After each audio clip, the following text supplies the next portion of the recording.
ফুটবলের মহোৎসব মানেই যেন আনন্দ উচ্ছ্বাসের এক বিশাল ক্যানভাস। 2026 ফিফা বিশ্বকাপের উত্তাপ এখন ছড়িয়ে পড়েছে পুরো পৃথিবীতে।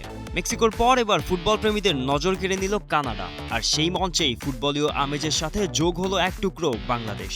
টরন্টোর বিএমও ফিল্ডে বিশ্বকাপের উদ্বোধনী আয়োজনে নিজের সুরের জাদুতে বিশ্বমঞ্চ মাতালেন বাংলাদেশি বংশোদ্ভূত ডিজে ও সঙ্গীত শিল্পী সঞ্জয় দেব।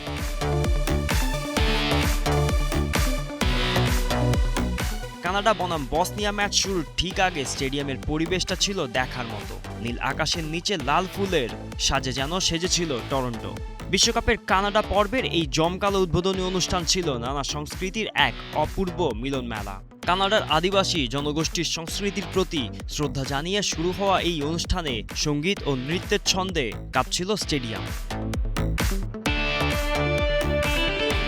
আয়োজনের অন্যতম বড় চমক ছিল বলিউড সেন্সেশন নোরা ফাতেহি, ফরাসি হিপহপ তারকা ভেজি ড্রিম এবং বাংলাদেশের সঞ্জয় দেবের যৌথ পরিবেশনা। তিন ভিন্ন ঘরানার শিল্পীর এই ফিউশন পারফরমেন্স দর্শকদের নিয়ে গিয়েছিল ভিন্ন এক উচ্চতায়।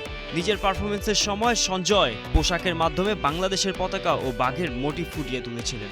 বিশ্বমঞ্চে লাল সবুজের এমন সাহসী উপস্থিতি বাংলাদেশি ফ্যানদের বুকে গর্বের দোলা দিয়ে গেছে। টরন্টোর এই মঞ্চে শুধু সঞ্জয় বা নোরারাই ছিলেন না, বরং হাজির হয়েছিলেন সঙ্গীত জগতের বড় বড় তারকারা।